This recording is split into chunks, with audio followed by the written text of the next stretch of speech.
नमस्कार विद्यार्थियों, मैं राजेश गुप्ता, सहायक आचार्य राजनीति विज्ञान, बाबू शोभाराम राजकीय कला महाविद्यालय अलवर।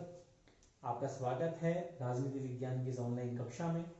और आज एक हम नए टॉपिक पर चर्चा करने वाले हैं, वो है उदारवाद।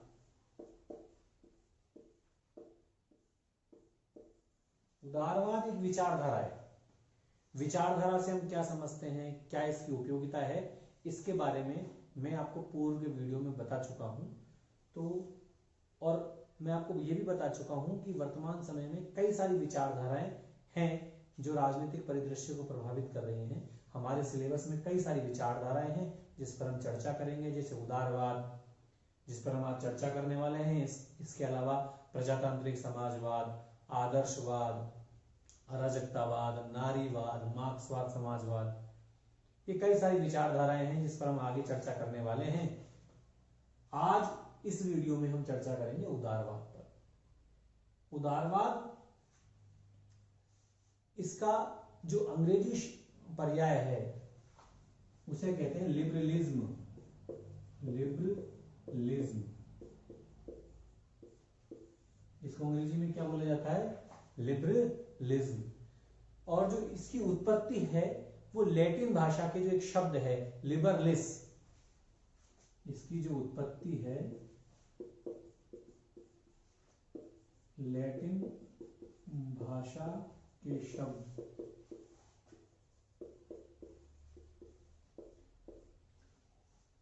लिबरलिस से हुई है।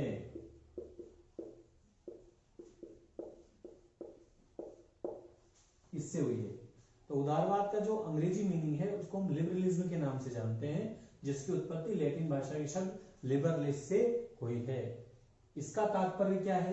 इसका तात्पर्य है स्वतंत्रता या स्वतंत्र व्यक्ति से संबंधित। इसका अर्थ हुआ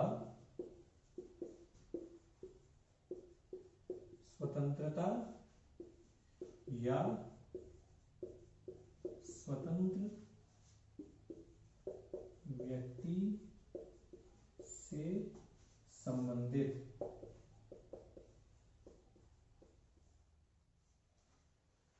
इसका मतलब उदारवाद वो विचारधारा है किस पर बल देती है?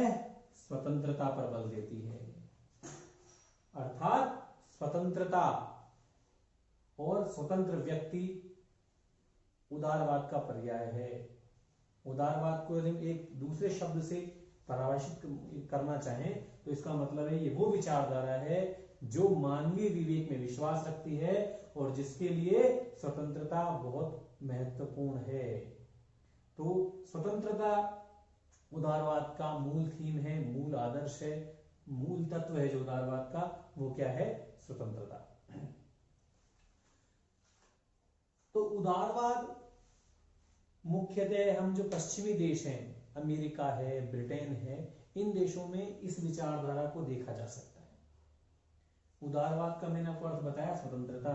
तो हम यदि अमेरिका और ब्रिटेन के राजनीतिक दर्शन को देखने की कोशिश करें, उनके विचारधाराओं को हम तो देखने की कोशिश करें, तो हम देखते हैं कि वहां उनकी राजनीतिक दर्शन में स्वतंत्रता बहुत उनके लिए मायने रखती है। वहां लोगों को विचारों की आजादी बहुत मिलेगी, लोग दूसरे के विचारों के प्रति सहिष्णु मिलेंगे।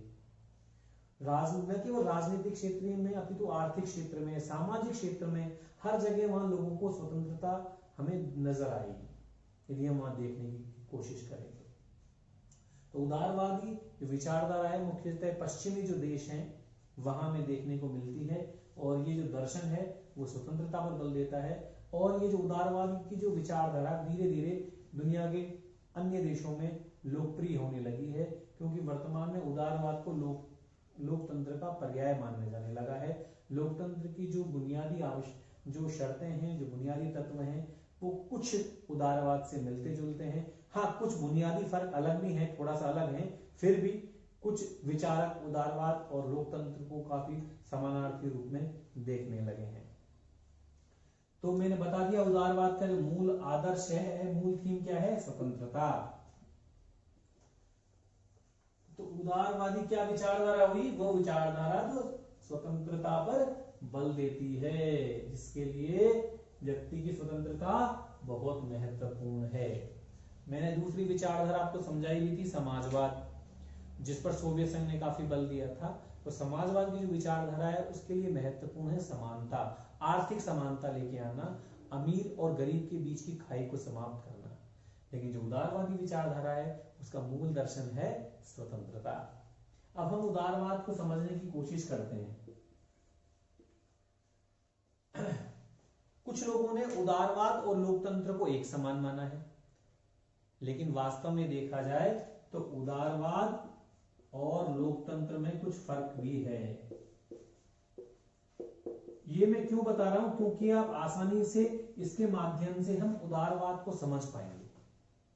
उदारवाद का जो मूल दर्शन है क्या है, स्वतंत्रता। यहां समानता उनके लिए ज्यादा महत्वपूर्ण नहीं है, लेकिन लोकतंत्र में स्वतंत्रता और समानता का सुंदर समन्वय देखने को मिलता है।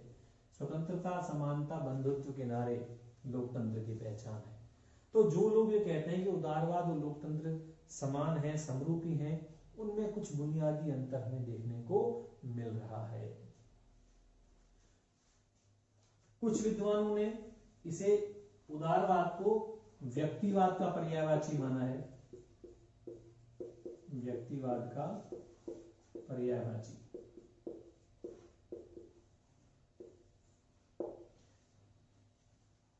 व्यक्तिवाद क्या है? व्यक्तिवाद भी एक विचार है, एक विचारधारा है। वो क्या कहती है? उसके अनुसार राज्य को व्यक्ति के कार्यों में हस्तक्षेप नहीं करना चाहिए। व्यक्ति के पास स्वयं का विवेक है, व्यक्ति स्वयं कार्य करने वाला है, तो राज्य को व्यक्ति के कार्यों में कोई हस्तक्षेप नहीं करना चाहिए। व्यक्ति साध्य है, राज्य साधन है। तो कुछ लोगों ने कहा कि उदारवाद भी ये कहता है कि स्वतंत्रता, व्यक्ति की स्वतंत्रता महत्वपूर्ण है राज्य के लिए, इसीलिए उदारवाद भी व्यक्ति को साध्य मानता है, व्यक्तिवाद भी व्यक्ति को साध्य मानता है, इसलिए दोनों समान रूपी हैं। लेकिन वास्तव में दोनों में भी बुनियादी फर्क है। व्यक्तिवाद में राज्य को बुरा माना जाता है, राज्य को आवश्यक बुराई माना जाता है। व्यक्तिवाद कहता है कि राज्य का ये काम है कि वो व्यक्ति के कार्यों में हस्तक्षेप न करे। लेस फेयर सिद्धांत व्यक्तिवाद से जुड़ा हुआ सिद्धांत है। लेस फेयर, इसका मतलब राज्य को व्यक्ति के कार्यों में कोई हस्तक्षेप नहीं करना चाहिए, व्यक्ति को अकेला छोड़ दीजिए। एडम स्मिथ, रिकार्डो माल्थस, ये विद्वान हैं जिन्होंने, एडम स्मिथ, रिकार्डो माल्थस, इन विद्वानों ने आर्थिक क्षेत्र में स्वतंत्रता का समर्थन किया था काफी ज्यादा। इन्होंने आर्थिक क्षेत्र में लेस फेयर का सिद्धांत दिया। ये कई बार प्रश्न पूछ लिया जाता है, लेस फेयर थ्योरी क्या है? इसका मतलब व्यक्ति को अकेला छोड़ दो, व्यक्ति को अकेला छोड़ दो, राज्य को व्यक्ति के कार्यों में कोई हस्तक्षेप नहीं करना चाहिए। लेकिन उदारवाद कुछ मामलों में व्यक्तिवाद से अलग है। यह कहता है कि व्यक्ति साध्य है, व्यक्ति की स्वतंत्रता बहुत महत्वपूर्ण है, राज्य को व्यक्ति की स्वतंत्रता में अनुचित हस्तक्षेप नहीं करना चाहिए, लेकिन ये राज्य की महत्वपूर्ण भूमिका को मानता है, राज्य की कल्याणकारी भूमिका को स्वीकार करता है। राज्य को कुछ कल्याणकारी कार्य करने चाहिए, ऐसा उदारवाद बोलता है। लेकिन जहां व्यक्तिवाद राज्य की कल्याणकारी भूमिका को पसंद नहीं करता, इसलिए कुछ विचारक ये बोलते हैं जब उदारवाद और व्यक्तिवाद समानार्थी हैं, तो मैं बताना चाहता हूं कि उदारवाद और व्यक्तिवाद में कुछ बुनियादी अंतर भी हैं।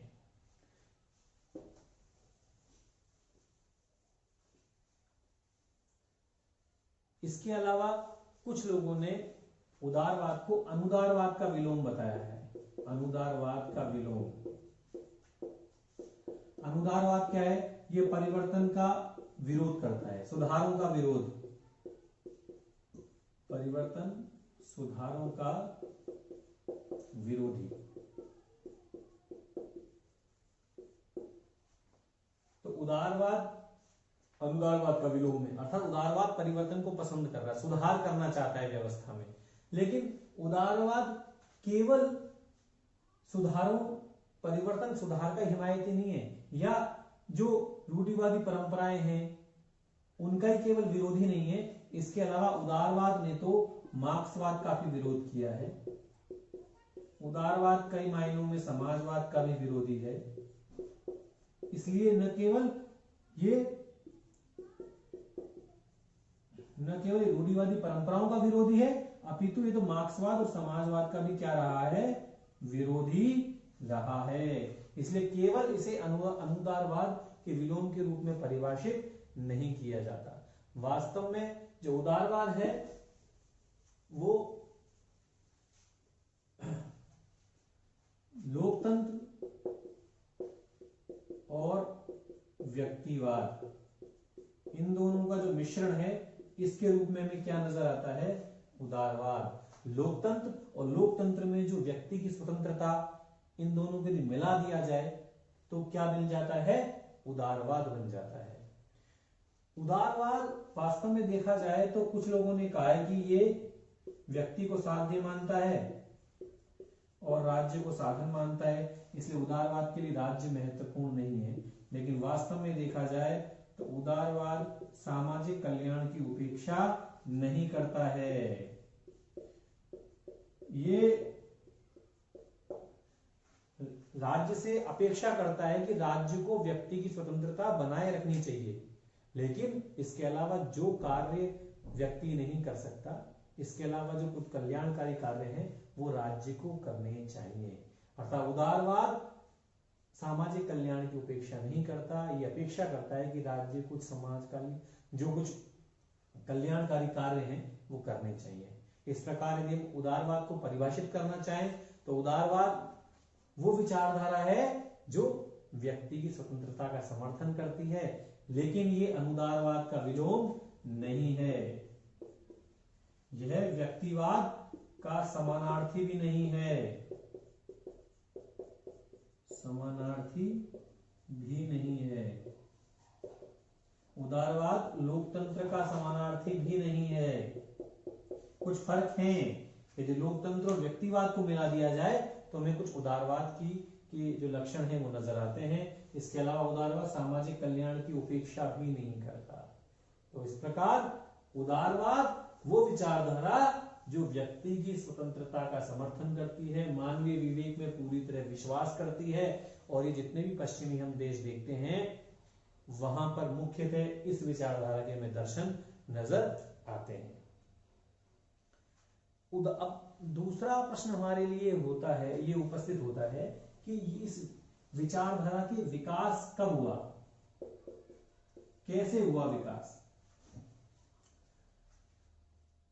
हम थोड़ा सा पहले देखने की कोशिश करते हैं। जब मध्य युग चल रहा था, मध्य युग कौन सा युग है? 500वीं शताब्दी से 1500वीं शताब्दी तक का जो समय है वो मध्य युग माना जाता है, और 1500वीं शताब्दी के बाद का जो समय है बाद का, ये माना जाता है आधुनिक युग। तो जो 500वीं शताब्दी से 1500वीं शताब्दी, सॉरी 500वीं ईस्वी से 1500वीं ईस्वी तक का जो समय था, जो मध्य युग का दौर था, उस मध्य युग की सबसे बड़ी जो खास बात ये थी कि वहां धार्मिक आडंबरों का बोलबाला था।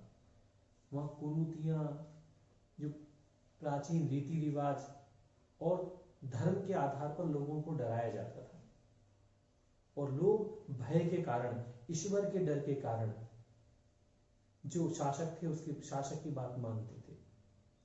शासक के बारे में यह कहा जाता था कि वो ईश्वर का प्रतिनिधि है, यदि हम राजा की बात या शासक की बात नहीं मानेंगे तो वो हमें नरक में भेज सकता है। यदि स्वर्ग जाना है तो हमें राजा की बात माननी होगी। लेकिन धीरे धीरे क्या हुआ, 14वीं शताब्दी में पुनर्जागरण की शुरुआत हुई। 14वीं ईस्वी में क्या हुआ, पुनर्जागरण।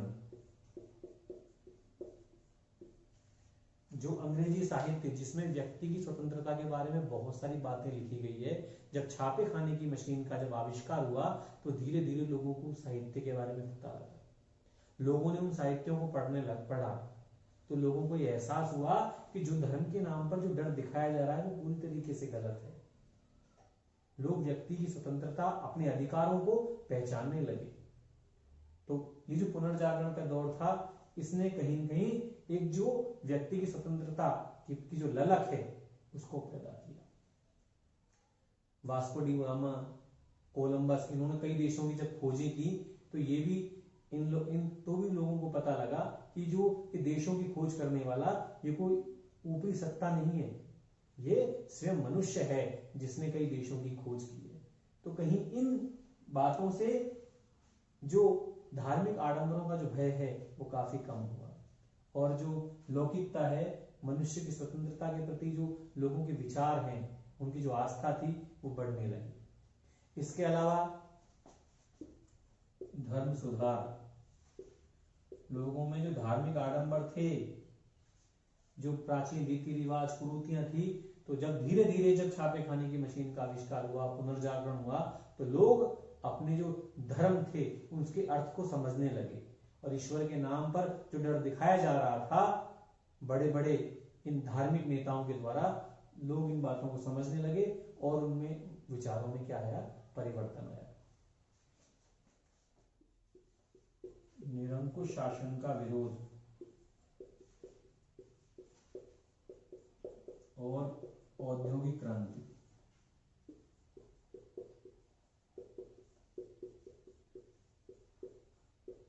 ये कारण है इस विचारधारा के पनपने के। लोग क्यों अपनी स्वतंत्रता के विचार को समझने लगे, लोग क्यों मानने लगे उनके लिए स्वतंत्रता महत्वपूर्ण है। ये कारण थे जिनके आधार पर लोगों ने समझा कि हमारे ये जो शासक है वो हमें अधिकार नहीं देना चाहते, वो हमें स्वतंत्रता नहीं देना चाहते, वो शासक अपनी इच्छा अनुसार हमारे ऊपर राज करना चाहते हैं। तो ये कुछ कारण थे जिनके आधार पर लोग अपनी स्वतंत्रता के आदर्श को समझने लगे। निरंकुश शासन का विरोध, जो उस समय शासक के निरंकुश होते थे, लोगों की स्वतंत्रता का ख्याल नहीं, अपनी शक्ति और बल के आधार पर लोगों की स्वतंत्रताओं को नियंत्रित करते थे, लोगों को विरोध करने का अधिकार नहीं, लोगों को आजादी नहीं। लेकिन धीरे धीरे जब लोगों में पुनर्जागरण हुआ, लोगों के विचारों में परिवर्तन आया, लोग विचारों को समझने लगे, तो उन्होंने धीरे धीरे निरंकुश शासनों का विरोध भी किया, क्रांतियां होने लगी, और क्रांति के बाद लोगों ने अपने शासन को स्थापित किया जो लोकतंत्र से परिपूर्ण था। 1688 की क्रांति जो इंग्लैंड में हुई, गौरवपूर्ण क्रांति जिसे कहा जाता है, इसके द्वारा इंग्लैंड में लोकतंत्र की शुरुआत हुई, लोकतंत्र में स्वतंत्रता का दर्शन आया। 1776 की अमेरिकी क्रांति, स्वतंत्रता और सुख की खोज नारे, स्वतंत्रता बहुत महत्वपूर्ण थी इस क्रांति की जो मेन बात थी। 1789 की फ्रांस की क्रांति, स्वतंत्रता, समानता, बंधुत्व के नारे। इसके अलावा औद्योगिक क्रांति, जो 18वीं 19वीं शताब्दी में जो औद्योगिक क्रांति आई, तेजी से धीरे धीरे कई उद्योग पनपने लगे। जब उद्योग पनपने लगे तो एक नए वर्ग का उदय हुआ, उसका नाम था मध्यम वर्ग।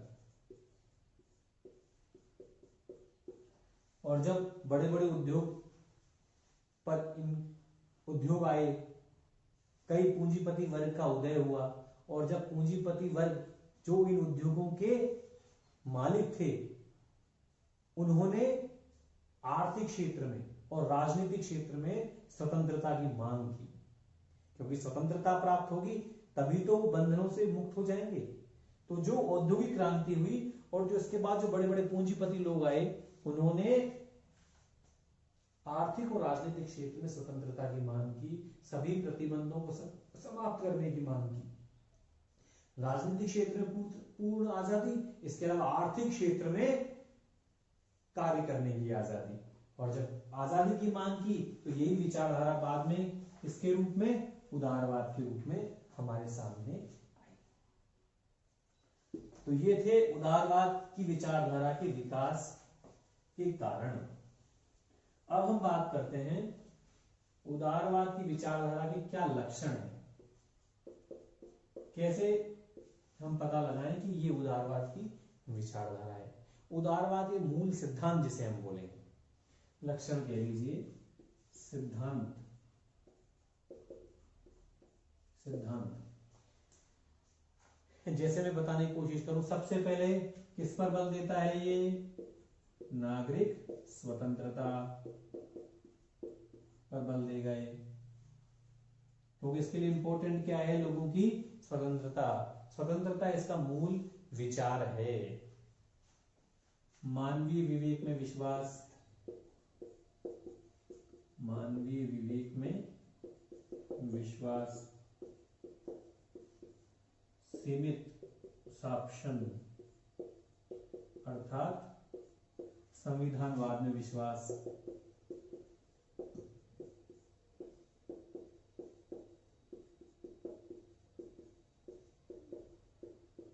सार्वजनिक कल्याण में विश्वास,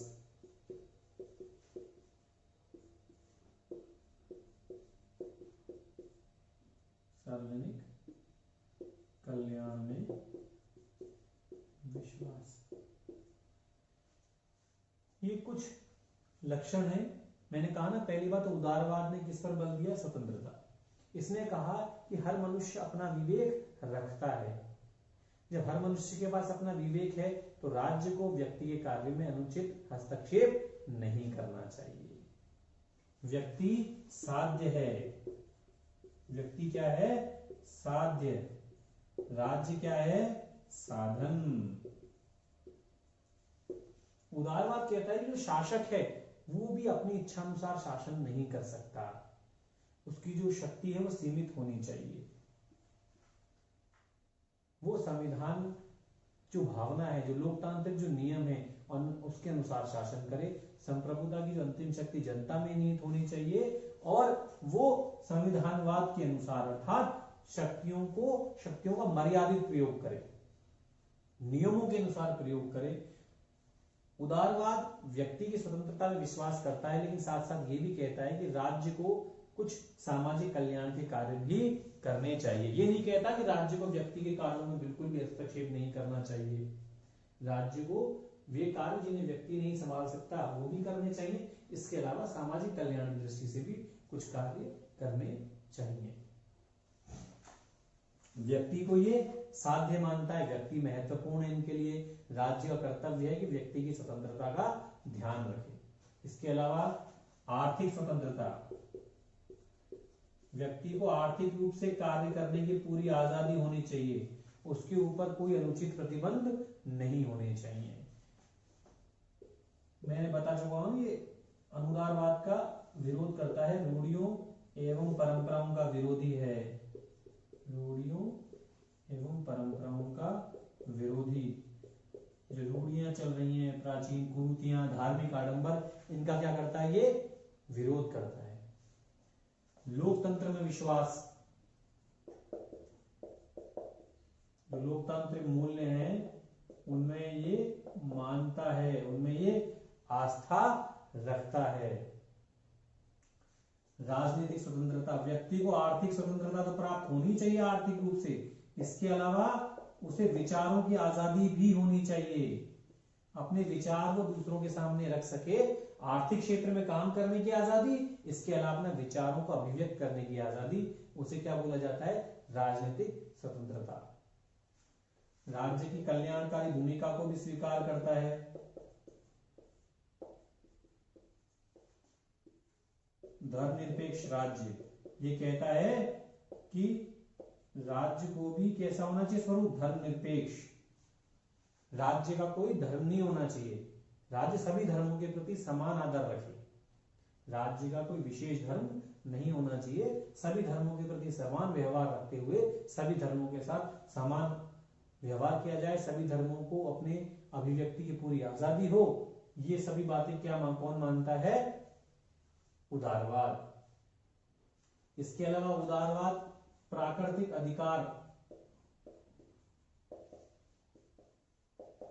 अधिकारों का समर्थन। प्राकृतिक अधिकारों की बात करें मैं आपसे, तो हमें बाद में जब हम थर्ड ईयर में आ जाएंगे तब जॉन लॉक का एक नाम आएगा। उन्होंने काफी सबसे पहले बहुत अच्छे तरीके से प्राकृतिक अधिकारों का कॉन्सेप्ट दिया। इसका मतलब ये है कि व्यक्ति को कुछ अधिकार जन्म से ही प्राप्त हो जाते हैं। हम अपने कुछ अधिकारों के लिए राज्य के ऊपर निर्भर नहीं है। सामान्यतः ये हमें क्या मानते हैं हम, कि राज्य ही कानून बनाएगा, राज्य ही हमें अधिकार देता है। जिस जगह हम रह रहे हैं, जो सरकार है वही हमारे लिए अधिकारों की व्यवस्था करती है, वही हमारे लिए कानून बनाती है। लेकिन कुछ विद्वान ऐसे हैं जैसे जॉन लॉक, वो कहते हैं कि कुछ अधिकार ऐसे हैं जो हम राज्य के ऊपर आश्रित नहीं है, वो हम जैसे ही जन्म लेते हैं वो कुछ अधिकार हमें प्राप्त हो जाते हैं। जैसे जीवन का अधिकार, स्वतंत्रता का अधिकार और संपत्ति का अधिकार। ये किसने बताया तीन अधिकार? जॉन लॉक ने, कि संपत्ति का अधिकार, स्वतंत्रता का अधिकार और जीवन का अधिकार। ये अधिकार ऐसे हैं जैसे ही हमने जन्म लिया हमें अधिकार प्राप्त हो गए। ये अधिकार हमें प्रकृति से प्राप्त होते हैं और इन अधिकारों के लिए हम राज्य के ऊपर निर्भर नहीं है। तो उदारवाद की जो विचारधारा है इन प्राकृतिक अधिकारों के सिद्धांत को भी क्या करती है? स्वीकार करती है। तो ये उदारवाद की विचारधारा के कुछ लक्षण हैं और इनका मूल आधार आप देख लीजिए, स्वतंत्रता है। नागरिक स्वतंत्रता, आर्थिक स्वतंत्रता, राजनीतिक स्वतंत्रता, ठीक है ना। सीमित शासन, शासक की शक्ति सीमित हो, मानवीय विवेक में विश्वास कर रहा है ये। इसके अलावा राज्य की कल्याणकारी भूमिका को भी स्वीकार करता है, ठीक है। इसके अलावा धर्मनिरपेक्ष राज्य, इसके अलावा लोकतंत्र में विश्वास, प्राकृतिक अधिकार अर्थात कुछ अधिकार ऐसे हैं जिनके लिए मनुष्य सरकार या राज्य पर निर्भर नहीं है, वो उसे प्रकृति से जन्म के साथ ही प्राप्त हो जाते हैं। इस प्रकार जॉन लॉक ने तीन प्रकार के प्राकृतिक अधिकार माने: जीवन का अधिकार, स्वतंत्रता का अधिकार और संपत्ति का अधिकार। और ये तीनों अधिकार मनुष्य को जन्म से प्राप्त हो जाते हैं, प्रकृति से प्राप्त होते हैं और मनुष्य इन अधिकारों के लिए जॉन लॉक के अनुसार राज्य के ऊपर निर्भर नहीं है। तो उदारवाद प्राकृतिक अधिकारों के कॉन्सेप्ट को भी क्या करते हैं? स्वीकार करते हैं। अब हम बात करते हैं उदारवाद के प्रकार की। उदारवाद के प्रकार। उदारवाद हमें दो रूपों में नजर आता है। एक तो है नकारात्मक उदारवाद, एक है सकारात्मक उदारवाद।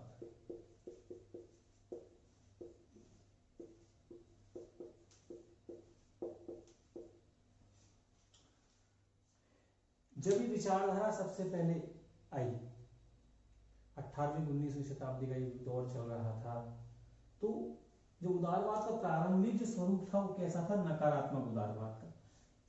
नकारात्मक उदार मतलब समझिए एक तरीके से व्यक्तिवाद, व्यक्ति साध्य है, राज्य को व्यक्ति के कार्यों में कोई हस्तक्षेप नहीं करना है, व्यक्ति को अकेला छोड़ दीजिए, लेट्स फेयर का सिद्धांत। Adam Smith, Ricardo, Malthus, Spencer, ये कई सारे विद्वान नकारात्मक उदारवाद के समर्थक थे। अर्थात राज्य एक आवश्यक बुराई है, राज्य एक आवश्यक बुराई है। राज्य बुरा है, क्यों बुरा है? क्योंकि राज्य कानून बनाएगा और कानून बनाएगा तो व्यक्ति की स्वतंत्रता कम होगी।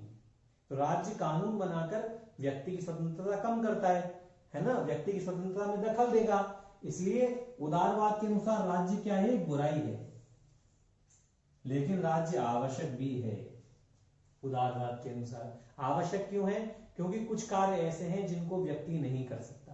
राज्य की सुरक्षा, देश की सुरक्षा, महत्व, कुछ विदेश संबंध, कुछ ऐसे कार्य हैं जिन्हें व्यक्ति अपने स्तर पर नहीं कर सकता।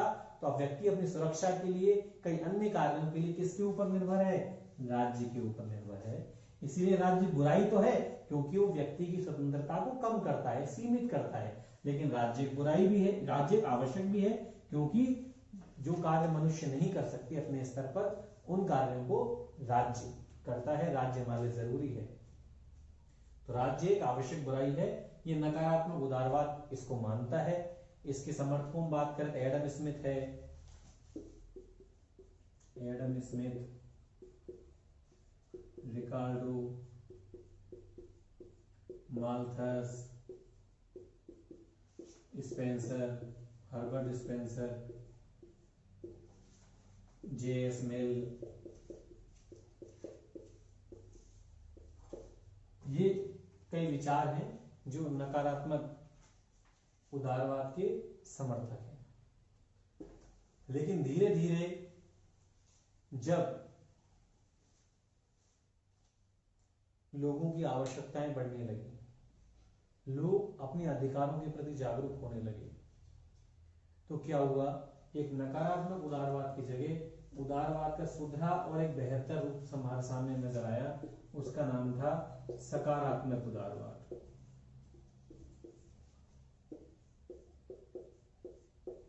सकारात्मक उदारवाद। एक्चुअली जब नकारात्मक उदारवाद की पहचान क्या है, ये राज्य को आवश्यक बुराई मानता है। ये कहता है कि राज्य को सामाजिक कल्याण के कार्य नहीं करने चाहिए, राज्य को व्यक्ति के कार्यों में कोई दखलंदाजी नहीं करनी है।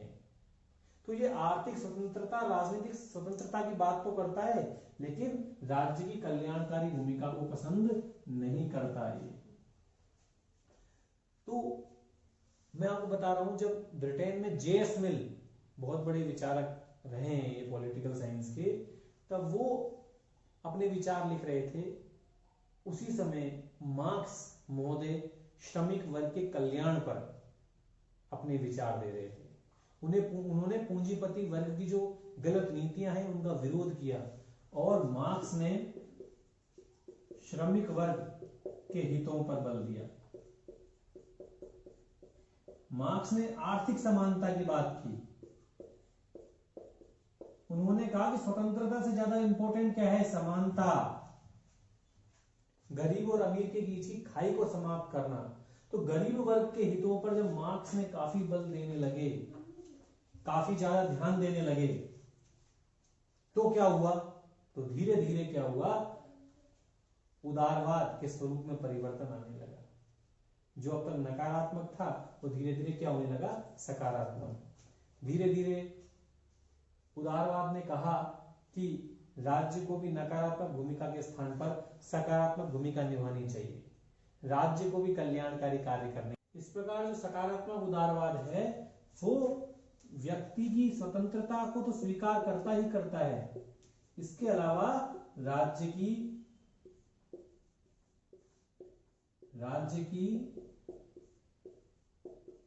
कल्याणकारी भूमिका को भी मानता है। उसके दोनों चीजें इंपॉर्टेंट है। तो जहां नकारात्मक उदारवाद व्यक्ति की स्वतंत्रता को तो मानता था, लेकिन राज्य की कल्याणकारी भूमिका को पसंद नहीं करता था, वहीं सकारात्मक उदारवाद व्यक्ति की स्वतंत्रता को मानने के साथ साथ राज्य की कल्याणकारी भूमिका को भी स्वीकार करता है। यह कहता है कि राज्य को व्यक्ति की स्वतंत्रता भी बनाए रखनी चाहिए, इसके अलावा राज्य को कल्याणकारी कार्य भी करने चाहिए। सकारात्मक उदारवाद के समर्थकों में हम बात करें लास्की, मैक्सफर्सन, हॉबहाउस। लास्की, मैक्सफर्सन ये काफी विचार समर्थक हैं जो सकारात्मक उदारवाद का समर्थन करते हैं। अब हम बात करते हैं उदारवाद की बुराइयों में। जब हम इसकी परिभाषा और अन्य लक्षणों को देखा तो वहीं हम इसके जो अवगुण हैं उनका पता लगा सकते हैं। जैसे दोष की बात करें हम उदारवाद की, तो ये राज्य को आवश्यक बुराई मानते हैं, लेकिन वास्तव में देखा जाए तो राज्य एक आवश्यक बुराई नहीं है।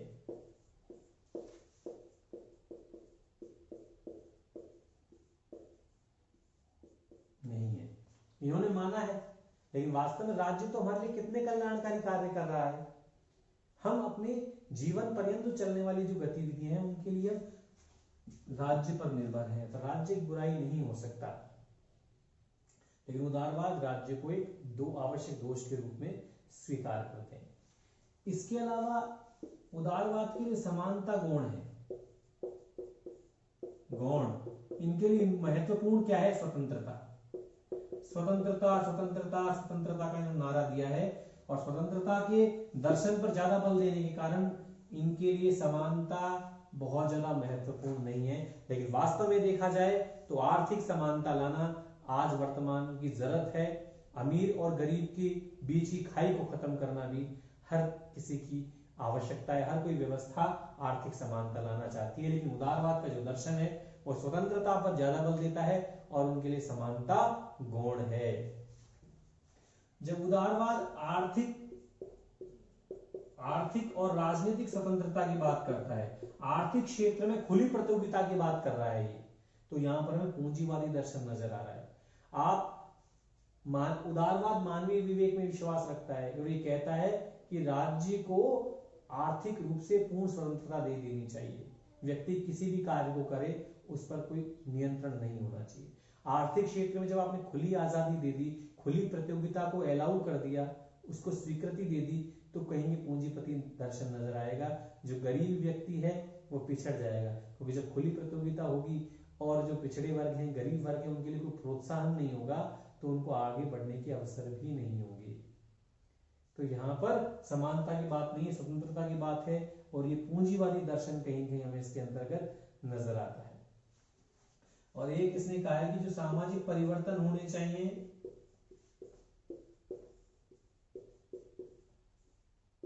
वो शांतिपूर्ण होने चाहिए।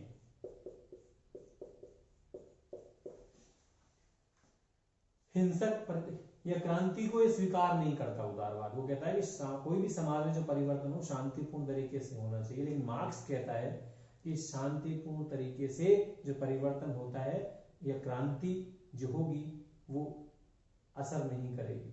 आपको जो क्रांति है वो हिंसक तरीके से करनी पड़ेगी।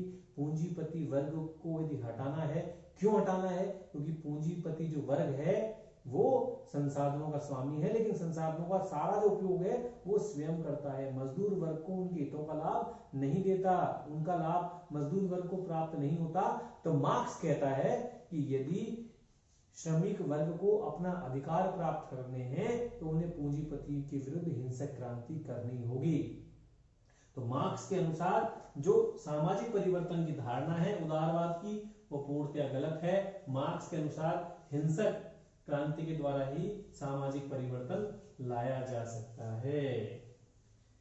तो ये उदारवाद है, और उदारवाद का मैंने आपको बताया कि ये व्यक्ति की स्वतंत्रता इसके लिए बहुत ज्यादा महत्वपूर्ण है, और स्वतंत्रता इसका मूल बिंदु है।